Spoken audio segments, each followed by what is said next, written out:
안녕하세요. 세상을 바꾸는 작지만 강한 흐름 채널 M&L의 밸류 크리에이터 김장길입니다. 자, 오늘은 뜬금잡설 시간입니다. 오늘 주제는 2022년도 예비창업 패키지 서류평가 탈락. 당신은 틀리지 않았다라고 하는 주제로 짧은 얘기를 해볼까 합니다.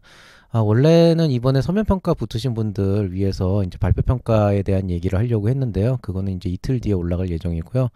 오늘은 조금 개인적인 그 필요성이 있다라고 개인적으로 판단을 해서 여러분에게 좀 다른 얘기를 해보고자 합니다. 자, 뭐 자세한 얘기는 강의 한번 시작하면서 들어보시기 바랍니다.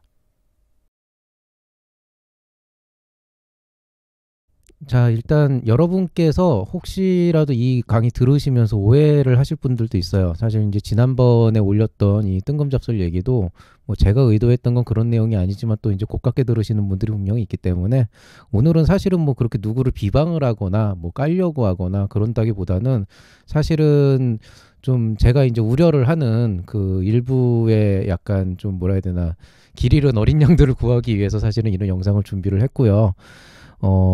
그렇지만은 이게 어떤 확실한 근거나 어떤 그 정량적인 자료를 가지고 얘기를 한다기보다는 제가 지난 며칠 동안 조금 결과물들을 봐오고 좀 개인적으로 여러 가지 확인을 해보면서 지극히 사견이지만 즉 증빙을 하기는 어렵지만은 어쨌든 작년과 다르게 좀 올해 발견된 좀 새로운 어떤 문제적인 요소들을 조금 발견을 해서 이런 것들을 좀 알아두는 것도 필요하다라는 생각이 들어서 또 한편으로는 약간 그런 게 있어요. 그러니까 좀 이제 사설이 길어지는데 우리가 항상 그 1등만 기억을 하잖아요. 근데 사실은 사업이라고 하는 거는 뭐 예창패, 초창패 좀 떨어졌다고 사업을 못 하는 건 아니거든요. 근데 요즘 너무 이렇게 침체돼 있는 분들도 많고 좀 그분들한테 이번에 어떤 일들이 있었고 어떤 문제들이 있었는지 한번 얘기를 좀 해드리고 싶어서 저도 예상하지 못한 일이었는데 이거를 좀 말씀드리려고 하고요. 뭐 특정 기관이나 뭐 특정 누군가를 비방하려고 하는 건 절대 아닙니다. 어쨌든 오히려 그거보다는 좀 격려를 해드리려고 하는 거니까 뭐 그렇게 받아들이시면 좋겠습니다. 어쨌든 이번 얘기는 좀 개인적으로 느낀 얘기들이고 저희 제자들한테는 좀 편하게 하는데 여러분한테는 조금 조심스럽긴 하지만 필요한 얘기긴 합니다.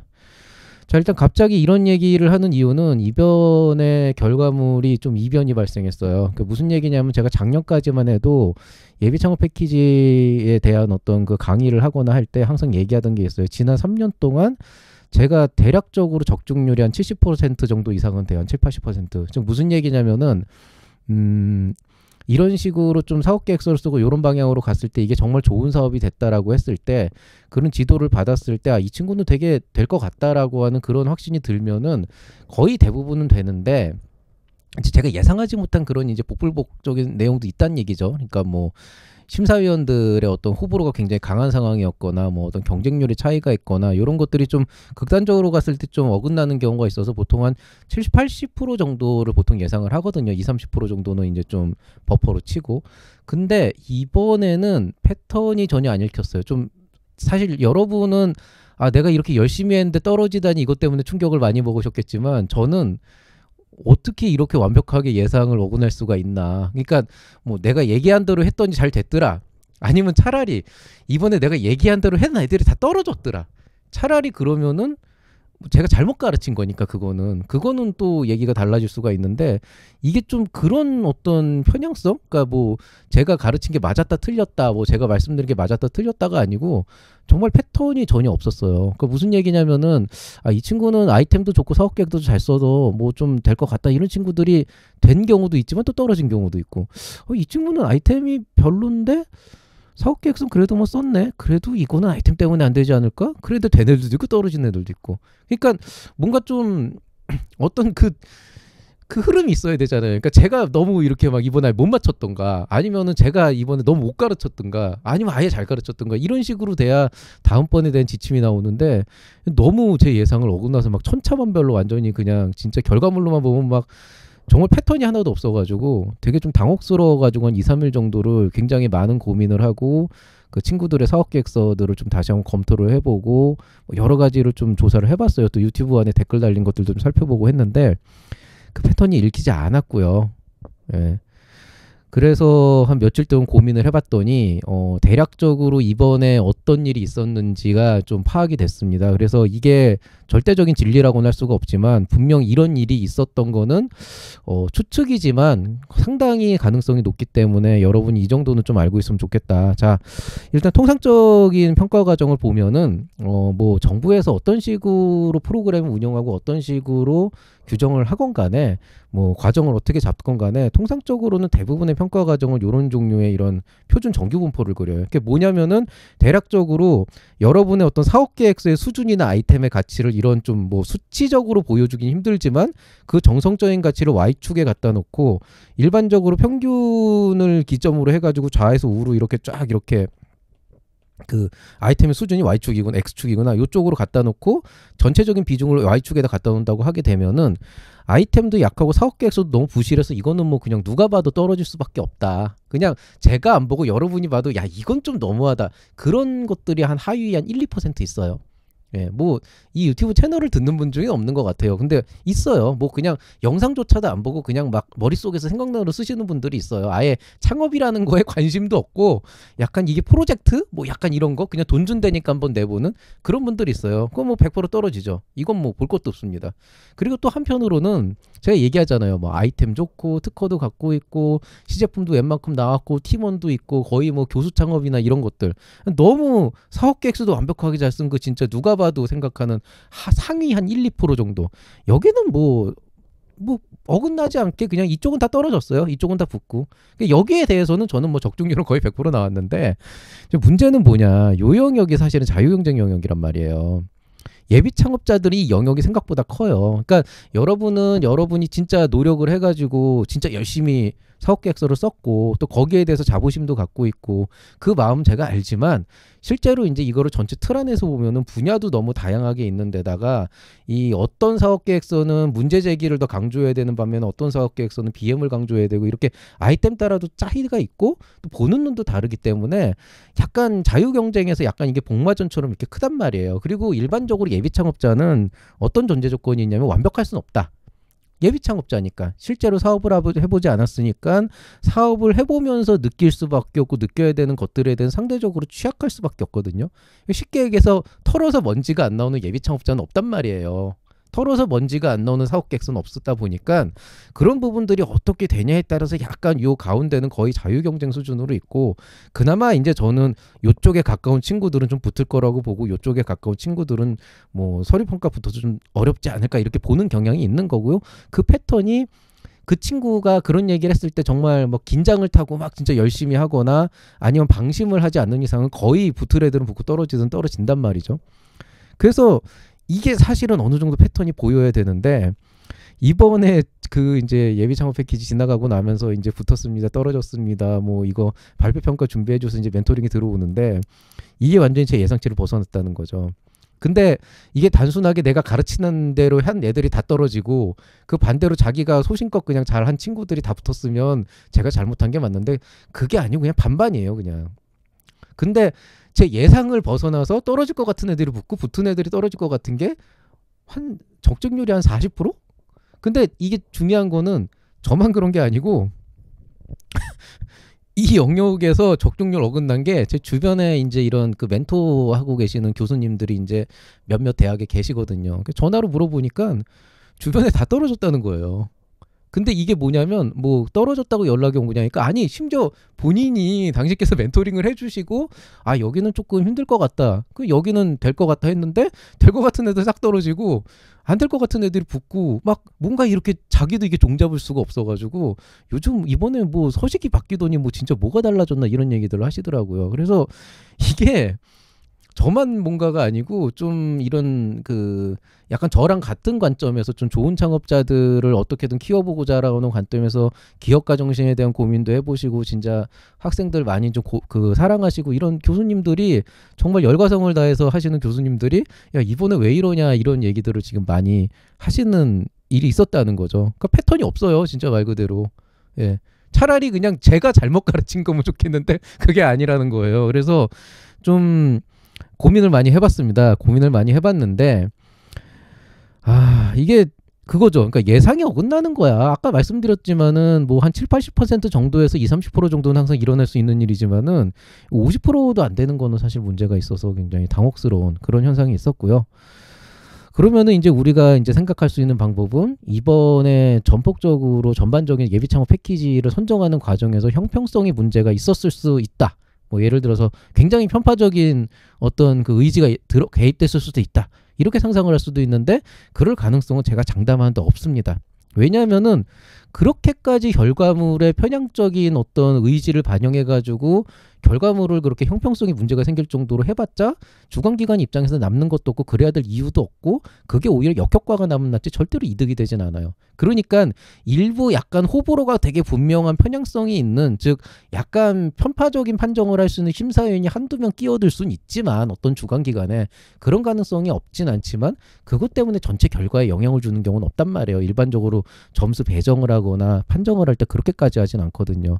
그러니까 복불복은 좀 있지만 이게 제가 말씀드린 어떤 예상치를 벗어날 정도의 문제는 아니라서 형평성 문제는 절대 없었다라고 보는 게 맞고 저는 실제로 그렇게 판단하고 있습니다. 물론 간혹가다 이제 그 한 명이 막 분탕질을 쳐가지고 떨어지는 경우는 가끔 있는데 그건 그냥 재수가 없는 거고 솔직히 또 어떻게 보면은 그런 것까지 감안해서 사업계획서로 보완을 하는 쪽으로 생각하는 게 또 기업가로서는 바른 자세이기도 하고요.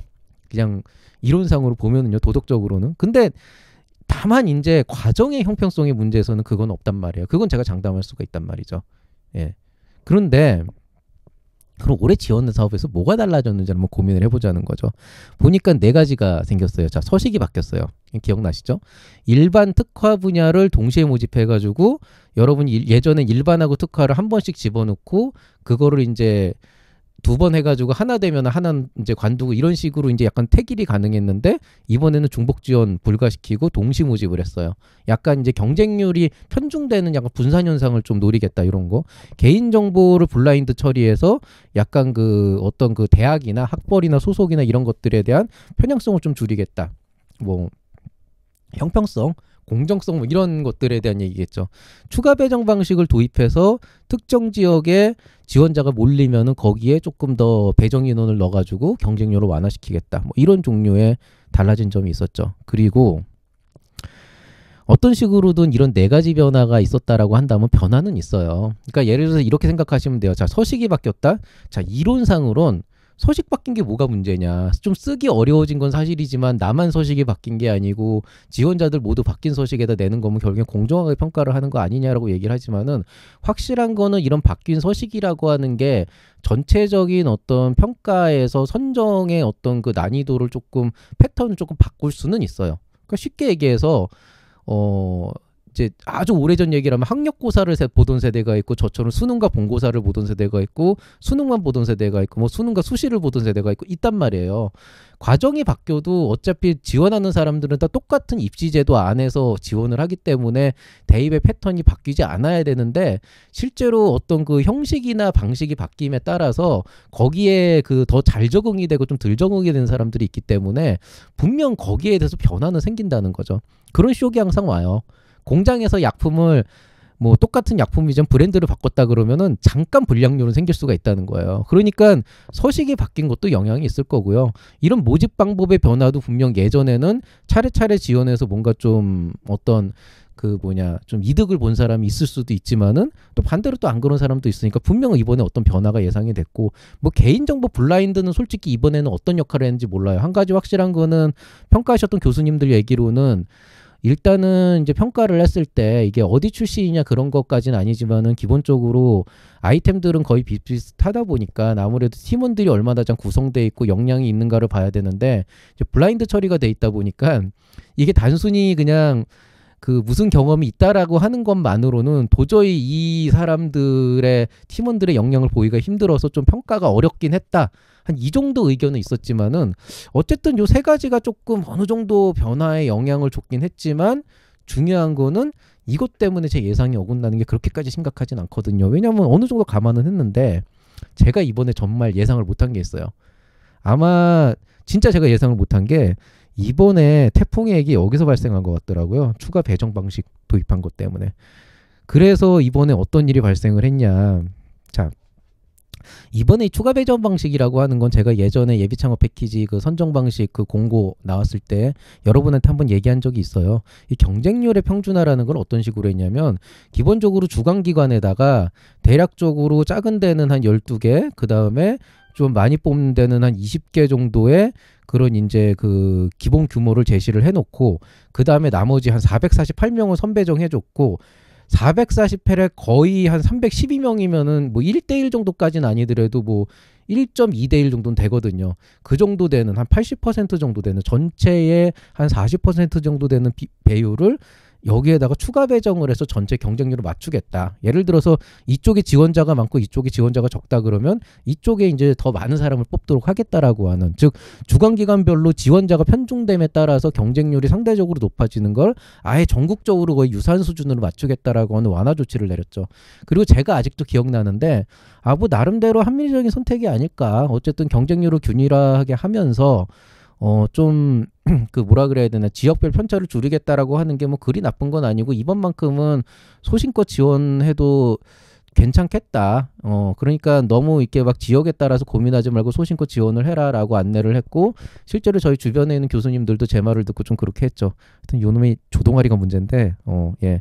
일단은 요런 일이 있었고요.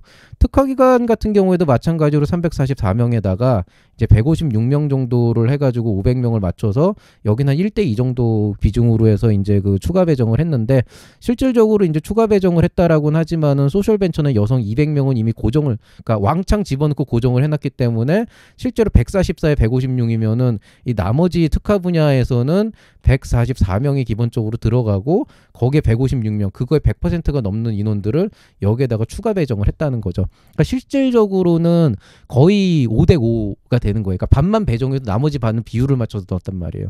그럼 이게 뭐가 문제가 되냐? 뭐 제가 그때 얘기한 것처럼 경쟁률을 평준화 시킨다는 건 어떻게 보면은 숫자를 맞춰가지고 어디가 눈치 게임으로 많이 들어가면 거기는 많이 뽑고 조금 들어가면 거기는 조금 뽑고 해가지고 형평성 있게 하겠다라고 하는 그런 의지가 반영이 됐다라고 했는데, 제가 이게 패턴이 나왔어요 지금. 그러니까 뭐냐면은 제가 특정 주관기관이나 그런 것들을 여기서 언급은 하진 않을게요. 왜냐면은 그 언급을 하는 건 저로서도 되게 조심스러운 부분이고, 그 다음에 자칫 말을 잘못하게 되면은 그 주관기관이나 특화기관에서 분명 문제를 삼을 수가 있기 때문에 거기에 대해서 언급을 안 하겠지만은, 한 가지 확실한 거는 좀 이런 걸 보시면 돼요. 자, 예전부터 지난 4년 됐죠. 4년 전부터 원래 그 특정 주관기관에는 사람이 몰리고 경쟁률이 세지고 특정 주관기관은 사람들이 되게 적고 어떤 그 사업 아이템의 그 퀄리티도 낮아가지고 약간 성지 같은 곳이 있다라고 제가 한번 농담처럼 얘기한 적이 있는데,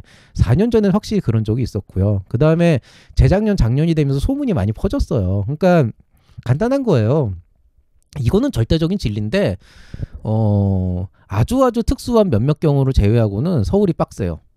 서울이 지원자 수도 많고 지원하는 사람들의 아이템 수준도 비교적 좀 높은 편이에요. 주로 뭐 AI나 이런 메가 트렌드 쪽이 높고 좀 상대적으로 개발 인원들 많아서 팀빌딩도 잘 되는 편이고 하다 보니까 굉장히 좀 아이템들이 좀 메가 트렌드에 좀 스타트업스러운 그런 아이템들이 많이 나오면서 경쟁이 굉장히 치열하고 사람들이 많은 반면에, 이제 지방 쪽으로 가면 좀 하드웨어 중심의 약간 아이디어 제품 중심의 그런 사업 아이템들이 좀 많이 나오고 약간 지역에 특화된 형태가 나오면서 상대적으로 메가 트렌드에서 좀 빠져있는 그런 형태가 나오고, 그러다 보니까 일부러 서울에서 눈치 게임으로 지방 쪽으로 지원해가지고 이제 거기에서 경쟁률은 좀 높지만은 어쨌든 거기 가가지고 이제 선정된 사례가 4, 5년 전에 확실히 있었고요. 실제로 서울에 지원했으면은 끄트머리에서 들어갈까 말까 했는데 약간 경기도 외곽 쪽으로만 가도 막 1등을 한 그런 사례가 한 4, 5년 전쯤에 초기엔 있었어요. 예, 그 당시에는 그게 있었던 게 너무 당연하고 그거는 그 당시에 했었던 멘토들도 다 알고 있어요. 그런데 한 1년, 2년 지나니까 이제 그게 어느 정도 좀 완화가 됐죠. 왜냐하면 야, 저기는 경쟁률이 좀 낮은데 나는 어차피 집이 저쪽이니까 저희 가서 할래 그래가지고 해가지고 된 사례들이 이제 계속 나오면서 이제 이것도 약간 매뉴얼이 쌓인 거잖아요. 그러면 뭐 어차피 뭐 꼭 서울에서 난 받아야 되는데 이럴 필요가 없는 사람들은 뭐 다른 데 가가지고 이제 받고 뭐 이런 식으로 뭐 주관기관도 보면 이 분야가 여기가 조금 널널하다 이런 내부적으로 돌아다니는 그 소문이 있어요. 단톡방에서도 돌아다니고 뭐 제가 직접 뭐 확인한 바는 없지만은 이거 뭐 아는 사람들은 다 아는 공공연한 비밀이거든요. 근데 이게 그래도 작년까지 진행이 되면서 뭐 이제 정부 차원에서도 좀 뭐 배정 인원을 좀 그런 데로 좀 줄이고 다른 데를 늘리고 약간 이렇게 좀 조율을 하고 또 실제로 이제 그쪽도 만만찮게 이제 사람들이 가가지고 같이 경쟁을 하다 보니까 그런 상대적인 차이 때문에 여전히 좀 서울의 메이저급 대학이나 이런 쪽은 좀 경쟁률이 세긴 하지만은 그래도 경쟁률이라기보다는 좀 이게 경쟁 정도가 세긴 하지만 그래도 사실은 어느 정도는 좀 평준화가 되는 상황이었고 그래서 제가 웬만하면은 그런 패턴을 보고 지원하는 것보단 차라리 좀 당당하게 소신껏 지원하는 게 장기적으로도 여러분한테 좋다라고 늘 안내를 했죠. 근데 사실 그래도 편향성이 없진 않단 말이에요. 근데 이 편향성이 뭐 어느 지역은 널널하고 어느 지역은 잘 된다라 이렇게까지 극단적으로 얘기하기 힘들지만은 어쨌든 해마다 이제 눈치 게임을 하다 보면 상대적으로 빡센 아이템들이 모이는 곳이 있고 상대적으로 좀 사람들은 많이 몰리지만 좀 아이템들이 고만고만하고 사업 계획서도 고만고만해서 상대적으로 좀 경쟁이 좀 잘만 하면 좀 치고 올라갈 수 있는 그런 곳이 항상 생기죠. 그 불균형은 지원자의 어떤 그 특성이나 지원자의 그의 어떤 트렌드에 따라서 바뀌는 거기 때문에 대략적인 예측은 가능하지만 정확한 예측은 좀 힘들고요. 근데 한번 이렇게 생각을 해봅시다. 주관기관 A가 있어요.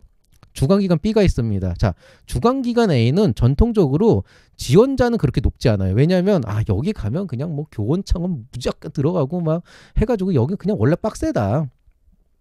예를 들어서 모 대학 같은 경우에서 하는 그 초기 창업 패키지 같은 경우는 그 대학에서 실제로 이제 교원이나 이런 좀 그런 사람들이 많이 지원을 하다 보니까 전통적으로 좀 여기는 경쟁률이 낮아도 선정되기가 너무 힘들다라는 소문이 나서 상대적으로 지원자가 적어서 좀 경쟁률이 전통적으로 낮지만 정작 안에서는 고만고만 좀 약간 수준이 높은 사람들끼리 이제 박터지게 싸우는 약간 이런 경우가 꽤 있었고 또 어떤 데 같은 경우에는 전통적으로 뭐 저기는 좀 그래도 좀 이렇게 다들 약간 눈치 게임으로 약간 이런 데 가면 좀 널널하지 않을까 들어왔기 때문에 사실 아이템 수준도 다 고만고만하고 거기에서 조금 더 나은 사람들이 선정되는 이런 사례가 없진 않았다는 거죠.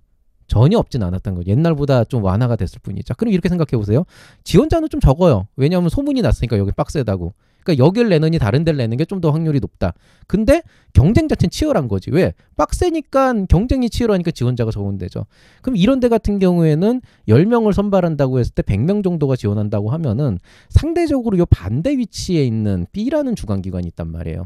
이 B라는 지역으로 가면 어떤 일이 생기냐면은 지원자는 분명히 좀 많은 편이에요. 다른 데보다. 근데 경쟁이 낮은. 그러니까 여기 가면은 그래도 좀 내가 뭐 플랫폼이나 이런 게 아니고 그냥 일반적인 좀 약간 카페나 이런 조금 보편적인 아이템, 식품 관련 아이템이긴 하지만은 그래도 막 저기 가서 AI나 막 이런 막 뭐 메가 트렌드나 4차 산업혁명 쪽 하는 것보다는 여기서는 비교적 내 아이템도 좀 선정 확률이 높을 것 같은 그런 기대 심리가 사람이 있거든요. 뭐 이건 대입에서도 늘 있는 일이잖아요. 예, 항상 저도 뭐 고등학교 졸업하고 대학교 온 지가 이제 20년이 훌쩍 넘어갔지만 25년 넘었나? 근데 어쨌든 저 대학 다닐 때 저 이전에 저희 형이 대학 다닐 때도 항상 보면은 이 눈치 게임 항상 있었단 말이죠. 이거 없을 리가 없잖아요. 이거 돈 주는 건데. 이런 데는 10명 선발하는 데는 200명 정도 지원한단 말이에요. 그럼 이번에 어떤 일을 한 거냐면 정부에서 경쟁률을 평준화 시키겠다고 추가 배정을 한 거죠. 어떻게 100명 지원하는데 10명을 선발하는 거는 여긴 그대로 두고 대신에 여기는 200명을 지원하는데 여기는 100명이 10대 1 나오는데 여기는 10명 근데 200명 지원했으니까 10명을 추가 배정을 했단 말이에요. 그래가지고 결과적으로 10대 1을 맞췄단 말이죠. 자, 10대 1을 맞췄어요. 자, 그럼 여러분 한번 생각을 해보세요. 경쟁자가 워낙 쟁쟁한 진짜 막 하이테크놀로지 쪽에서도 막 진짜 빡센 진짜 막 특허까지 다 갖고 있어서 진짜 평가하기도 빡센 그런 곳에서 10대 1의 경쟁률이 나온 것과 그 다음에 뭐 그냥 보편적으로 아이템의 어떤 고하를 나누는 것 자체가 사실 좀 어불성설이지만 그래도 상대적으로 좀 구현이 쉽고 좀 실현이 빠르고 비즈니스 모델만 잘 생각해서 아이디어로만 잘하고 의지만 보여주면은 그냥 뭐 저기에서 괜찮은데 이렇게 뽑을 수 있는 그런 약간은 좀 표현이 애매하긴 하지만 비교적 그런 이제 주관기관이 있다라고 칩시다. 두 개의 경쟁률이 10대 1로 똑같아졌단 말이에요. 어떤 일이 발생할까요? 한쪽은요 정말 어떻게 했어요? 한쪽은 박 터지게 싸우는 거예요. 배틀 로얄이 일어나는 거예요, 실제로. 반대로 다른 한쪽은 뭐 그냥 남들보다 조금만 나은 정도면은 이제 선정이 비교적 확률이 높아지게 되는 거죠. 그럼 이게 뭐가 문제가 되냐? 죽어라 열심히 노력을 해가지고 여기에 소신껏 지원하신 분들은 자기랑 거의 비슷한 수준으로 죽어라 노력해가지고 막 결과 막 내가지고 준비한 사람들하고 경쟁을 해서 아슬아슬하게 밀렸을 가능성이 있고요. 요쪽은 뭐 어쨌든 준비 안 한 사람들도 있으니까 그 사람들은 떨어지고 상대적으로 열심히 준비하신 분들이 붙겠죠. 그러니까 어쨌든 선정된 분들은 다 열심히 해서 붙은 분들이 맞지만 이런 식으로 보통 그 경쟁률을 평준화를 시켜버리면 상대적으로 이 A라고 하는 데서 상대적인 박탈감을 느낄 수 있는 그런 창업자들이 다수 일어날 수가 있고 상대적으로 여기에서도 그 20명으로 늘렸는데 실제로 여기에서 정말 뽑을 사람이 한 10명밖에 안 됐다 그럼 나머지 10명은 이 아래쪽에서 이제 안 될 거라고 생각했는데 사업 계획서만 좀 그럴듯하게 썼으면은 선정이 난 사례가 없지는 않았을 것이다.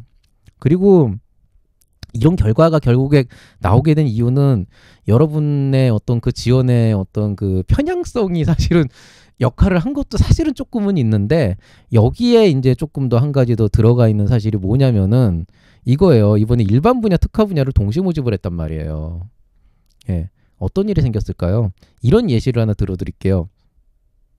로봇을 개발하고 있는 사람이 이번에 로봇 특화 분야는 없었죠. 제가 일부러 좀 안 겹치는 거 로봇을 개발하고 있는 사람이 일반 분야에 낼까 아니면 로봇 특화 분야라고 하는 게 있어서 거기에 낼까라고 고민을 하다가 어떤 생각을 했냐면 나는 로봇이니까 로봇 특화 분야가 유리할 거라고 생각을 하면 다행인데 로봇 특화 분야라고 하는 데가 있었을 때 내가 저기에다가 냈는데 저기는 나랑 똑같은 로봇을 하는 사람들이 너무 많으니까 상대적으로 경쟁에서 내가 밀릴 수가 있고 혹여 된다고 하더라도 상대적으로 적응병을 받을 수가 있어.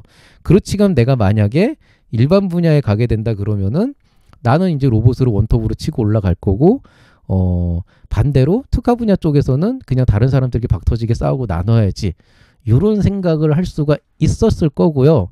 아주 아이러니하게도 몇몇 특화 분야에서 이런 현상들이 일부 발견이 됐어요. 근데 이게 제가 뭐 전수조사를 한 것도 아니고 제가 평가라기보다 이제 멘토링을 하거나 아니면 유튜브 쪽을 통해 가지고 약간 이제 댓글이나 이런 쪽 준비를 굉장히 너무 많이 했는데 떨어졌다. 댓글로만 보면은 그렇게까지 준비했는데 떨어지려면은 사업 계획서를 애지간히 엉망으로 쓰셔야 되는데 적어도 그분이 계속 제 강좌를 듣고 궁금한 거 물어보고 하는 그런 패턴을 보면은 그렇게까지 엉망으로 쓰진 않았을 거거든요. 그 정도 준비했으면 사업 계획서가 조금 부실해도 붙는 게 정상이라고요. 근데 떨어졌다는 거는 아마 소신껏 지원하셨겠죠. 소신껏 이런 데 지원하셨으면은 떨어졌을 가능성이 있는 겁니다. 근데 그럼에도 불구하고 이런 현상들이 실제로 있었고 대략적으로 제가 그래가지고 지난 며칠 동안 그런 결과물들을 보면서 사업계획서를 다시 좀 보면서 내가 뭘 잘못 짚었나 심사평들이 뭐가 잘못된 날 봤는데 심사평들이 아까 얘기했듯이 털어서 먼지가 안 나오는 사업계획서는 없으니까 딱히 문제는 없었고요. 그냥 다 예상 범위 안에서 지적될 만한 사항들이 나왔고 다소 억울할 수는 있지만 어쨌든 보완은 하는 게 좋은 그런 내용들이 나와서 그거는 뭐 어쨌든 나중에라도 밑거름으로 쓸 수가 있는데 이번에 선정된 친구들 선정되지 않은 친구들 좀 분류를 해가지고 주관기관별로 좀 분리를 해가지고 살펴보니 확실히 이런 편향성이 조금 보이긴 하더라고요. 이제 데이터가 더 모이면은 좀 더 확실하게 알 수가 있는데 굳이 뭐 거기까지 갈 필요는 없고 다만 이제 이게 이 정도까지만 해도 사실은 저는 심증이 있는 거지 물증은 없기 때문에 이걸 가지고 이번에 이런 문제가 있었다 확실하다 이렇게까지 얘기를 못하지만은 어쨌든 떨어지신 분들은 좀 이런 일도 있었다라고 하는 이 가능성에 대해서는 알아주시면 될 것 같아요. 다만 이거는 뭐 자료가 있어도 증빙은 어렵습니다. 만약에 뭐 이거를 뭐 해명하기 위해서 뭐 중기부나 뭐 창진원에서 이번에 나온 사업계획서를 싹 다 오픈해가지고 주관기관별로 해서 선정 결과를 보여준다고 하더라도 결국 어떤 아이템이 더 좋고 나쁘냐 사업계획서를 잘 썼냐 못 썼냐는 지극히 개인적인 의견도 들어가게 되고 사람에 따라 보는 눈도 다르기 때문에 그걸 가지고 편향성에 대한 증빙을 하기는 어렵지만은 아마 상식적인 선에서 패턴은 분명히 나올 거라고 생각은 하고 있고요. 그리고 이런 일이 있었다고 하더라도 누구를 또 딱히 탓하기도 어려운 게 일단 저도 몰랐고요. 예, 부끄럽게도 저도 몰랐고 그 다음에 뭐 이거 기획한 사람도 뭐 이럴 줄 알았나. 그러니까 이거는 사실은 어떤 좀 급작스럽게 바꾼 그런 패턴 때문에 나온 그런 문제가 아닐까. 그렇지만은 그래도 아쉬운 건 아쉬운 거죠. 왜냐하면은 이번에 아까 보여드렸듯이 4개가 바뀌었어요. 서식이 바뀌었고 그 다음에 모집 방법이 바뀌었고 블라인드 처리를 했고 거기에다가 배정까지 바뀌었다고요. 어느 하나만 집어넣어도 패턴은 바뀌게 돼 있어요. 그러면은 어쨌든 장기적으로 봤을 때 여태까지 예창패나 초창패를 선정하는 방식 자체에서 불만이 있었고 민원들이 쏟아져 나오니까 어떤 식으로는 이거를 조금 더 형평성 있게 바꾸고 가져가야 되는 그런 방향성에 대해서는 저도 인지를 하고 필요한 일이라고 판단을 하지만 이렇게 한 방에 그냥 싹 다 집어넣고 하겠다는 거는 한 방에 털어버리고 나오는 문제들은 그냥 이번에 지원하신 분들이 다 감수하게 남겨두고 어쨌든 지금 이런 패턴들이 계속 나오게 되면 시간이 지나갈수록 이게 조금씩 보완이 되겠죠. 그리고 여러분도 익숙해지면은 이런 현상이 점점 더 이제 좀 공식화되면서 좀 더 평준화가 되긴 할 거란 말이죠. 근데 한 번에 이렇게 네 가지 요소들을 바꿔가지고 하겠다는 거는 그냥 뭐 나올 결과에 대해서 신경을 안 썼다는 거예요. 그냥 되건 말건 어쨌든 뽑기만 하면 되니까. 그러니까 적어도 이 앞에 나왔던 그 1, 2, 3번에 대한 요소들을 바꾼다고 하더라도 제가 볼 때 추가 배정 요소만 빠뜨렸으면은 이런 일까지는 안 생겼을 거예요. 적어도 어느 지역에 몇 명만 뽑는다라고 하면은 여러분이 알아서 뽑는 인원수를 보고 거기에 맞춰가지고 알아서 인력이 분산이 됐을 텐데 이번 같은 경우에는 어디에 지원해도 경쟁률은 평준화가 될 거다라고 하는 게 전조건에 깔리니까 여러분이 이제 상대적으로 좀 널널하다고 생각하는데 싹 다 들어갔죠. 왜냐하면 거기 어차피 많이 뽑으러 라고 생각을 했으니까. 반대적으로 준비 굉장히 잘하시고 자신감이 있는 분들은 아 나는 이거 자신 있고 이번에 경쟁률 평준화되면 경쟁률도 비슷할 것 같으니까 나는 이제 근처나 아니면 좀 가기 좋은데 가고 싶은데 내야지 하고 소신껏 냈고 거기에서 이제 박 터지게 싸웠겠죠. 박 터지게 진짜로. 예. 그런데 이런 일이 분명히 있었을 거라고 저는 심증을 하는데 그럼에도 불구하고 사실은 뭐 누구 탓이네 누구 원망을 할 수는 없어요. 아쉬움은 나무나 결국에는 여러분 개개인이 선택을 한 거고 사실 이미 결과가 나왔고 바꿀 수 있는 방법도 없고 뭐 아까 얘기했듯이 선정 과정에 또 형평성이 없는 건 아니었고 그냥 그렇게 어떤 그 어떻게 보면 저는 경쟁의 양극화라고 표현을 하는데 이런 양극화 현상이 생긴 것 자체가 사실은 지원자들이 만들어낸 작품이기도 하고 물론 그 앞쪽에 있었던 그 이런 일을 기획한 사람의 어떤 어마어마한 삽질스러운 생각이 이런 말도 안 되는 결과를 초래를 했지만 뭐 어쨌든 그 과정 자체에서 특별히 어떤 부정이 있었다거나 불합리는 뺍시다. 부정이 있었다거나 한 건 아니잖아요. 청탁이 있었다거나 한 건. 그러니까 사실은 결국에는 이 개인의 선택에 의한 거고 그리고 사실 어떻게 보면 운이라고 볼 수 있지만 운도 실력이라서 사업에는 원래 운칠기삼이잖아요. 운도 실력이라서 사실 이미 결과가 나왔다면 거기에 연연해 하는 것만큼 어리석은 일도 없어요. 그래서 원칙적으로는 이런 종류의 어떤 그 콘텐츠는 사실은 어지간한 창업 콘텐츠에서는 나올 일도 없고 저도 사실은 이런 얘기를 하는 게 이게 득이 될지 실이 될지는 모르겠는데 그럼에도 불구하고 이 얘기는 꼭 해야겠더라고요. 이번에 이 일은 설사 100% 일어나진 않았어도 어딘가에서 분명히 일어났던 일입니다. 어딘가에선 분명히 이게 100% 영향을 주진 않았더라도 적어도 30%, 40%, 50% 이상 영향을 줬을 거예요. 그 얘기는 무슨 얘기냐? 자, 어쨌든 잘 써가지고 선정되신 분들은 괜찮아요. 어쨌든 뭐 그냥 이번에 그냥 대충 내보기나 하자 그래서 적당히 써서 냈는데 안 됐다. 그것도 뭐 준비 잘해서 내면 되니까 그것도 큰 상관없어요.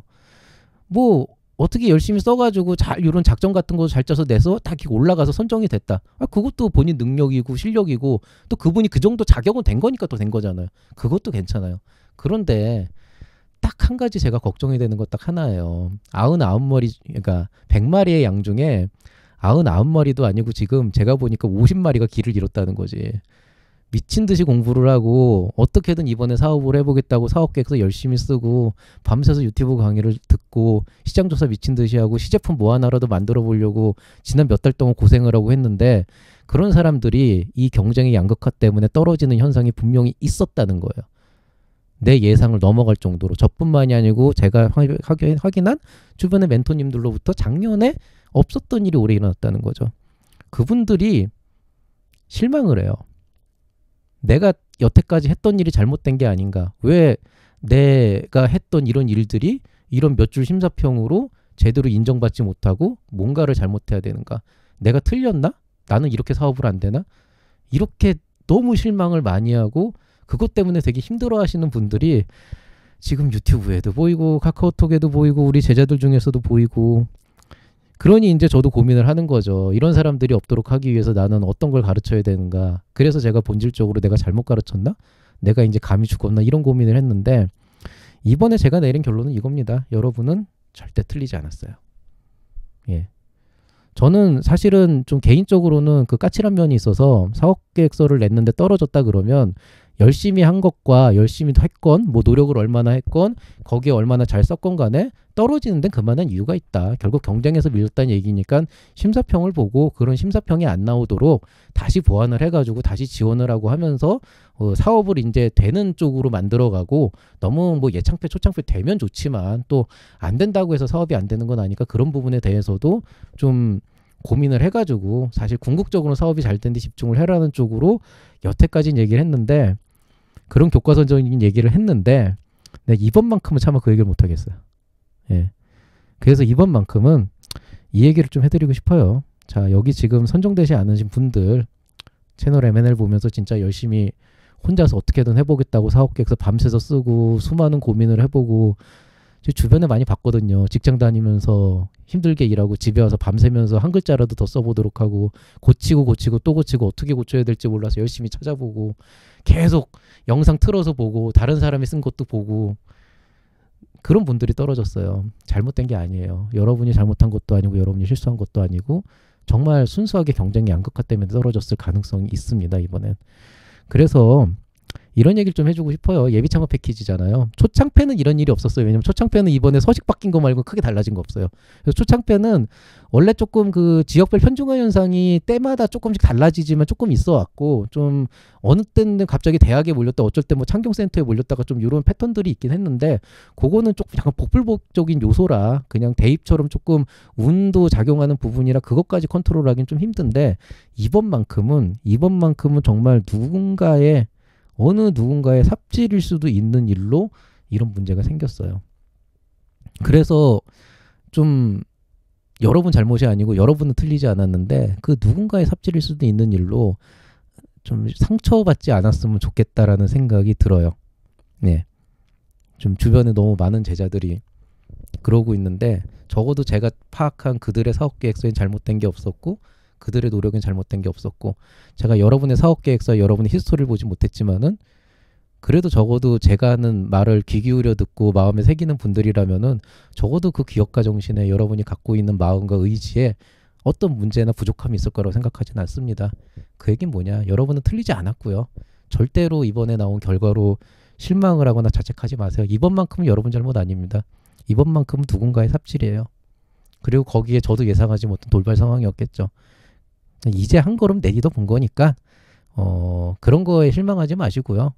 걱정하지 마시고 뭐 그냥 사업을 당당하게 시작을 하시건 아니면은 세컨 찬스. 창업중심대학이 어쨌든 이번 주 아니면 다음 주에 열립니다.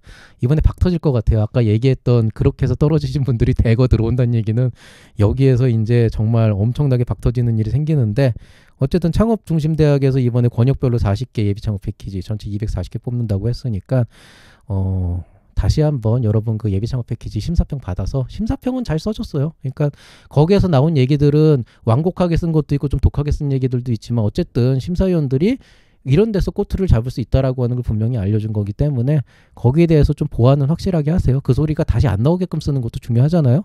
그래서 그런 부분들 보완을 하셔서 잘 준비를 하시고 다시 한번 확률은 낮아졌고 경쟁은 세졌지만 적어도 이번엔 그런 일 안 생깁니다. 왜? 권역별로 인원들 정해져 있고 적어도 제가 아까 얘기했던 것처럼 뭐 일반이나 특화를 쪼개지도 않았고 동시 뽑지도 않았고 그 다음에 뭐 추가 배정도 없을 거기 때문에 이번만큼은 그런 일이 안 생길 거예요. 그러니까 이번만큼은 여러분이 우려하는 그런 거지 같은 상황은 안 생길 테니까 조금은 더 당당하게 자신 있게 경쟁률이 세지만 그렇다고 아무도 안 뽑히는 건 아니니까 다시 한번 확실하게 준비를 해보시기 바랍니다.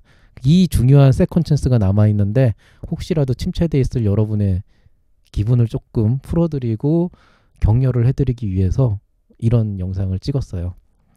자, 그럼 이제 발표평가 대상자는 어떻게 해야 될까? 자, 이후에 어떻게 됐든지 간에 서류평가가 넘어갔다는 건 여러분이 그 정도 퀄리피케이션을 갖췄다는 얘기잖아요.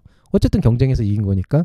자, 여러분에게는 이제 화이팅을 외쳐드리고요. 발표평가에 대한 영상은 뭐 이번에 대체로 보니까 거의 서식을 정해서 논아준 것 같더라고요. 혹시 다른 방식으로 발표한다라고 하는 그런 정보가 있으면 밑에 댓글로 달아주시고요. 그거 관련해서 이번엔 주어진 서식대로 발표평가를 만들 때 어떤 부분을 주의하고 전략적으로 어떤 거를 이제 만들어야 될까 또 거기에 세부적으로 어떤 팁들이 있을까 이런 것들을 제가 내일은 힘들 것 같고 지금 계속 출장 중이라서 금요일 날 금요일 날 저녁에 일반 특강과 창금 특강으로 나눠가지고 2개를 동시에 업로드하도록 하겠습니다. 그걸 보고 발표 자료 준비하시면 되는데 뭐 발표 평가 자료는 자료 자체를 준비하는데 그렇게 시간이 오래 걸리지도 않고 이번 같은 경우에는 특히나 거의 서식이 정해져가지고 나오는 템플릿대로 나가는 경우가 지금 많더라고요. 그래서 오히려 조금 그런 부분에 대해서는 조금 더 작성 자체는 좀 쉬울 것 같아서 그렇게 준비를 하시면 되겠습니다. 자, 오늘 얘기는 여기서 끝내도록 할게요. 뭐 진짜 걱정이 돼서 하는 말이고 사실 이 얘기는 저보다도 우리 제자들하고 좀 주변에 이제 이런 얘기 이런 것 때문에 침체에 좀 실망한 분들을 위해서 이런 일도 있었다. 여러분 잘못이 아니다. 이번만큼은. 그러니까 낙담하지 마라. 그냥 재수가 없었던 것 뿐이고 그냥 그런 거 가지고 여러분이 여태까지 해왔던 노력이 부정당하는 거는 저도 참을 수가 없거든요. 그래서 그런 것들에 대해서 너무 크게 신경 쓰지 말고 다음을 위해서 또 뚜벅뚜벅 거론하시길 바라는 마음에 이렇게 또 예상하지 않은 콘텐츠를 올렸습니다. 자, 오늘 얘기는 여기서 마무리하도록 할게요. 잘 들어주셨으면 구독과 좋아요를 눌러주시고요. 창업가 여러분의 성공을 기원하겠습니다. 이상 채널 M&A의 밸류 크리에이터 김장길이었습니다. 여러분 사랑합니다.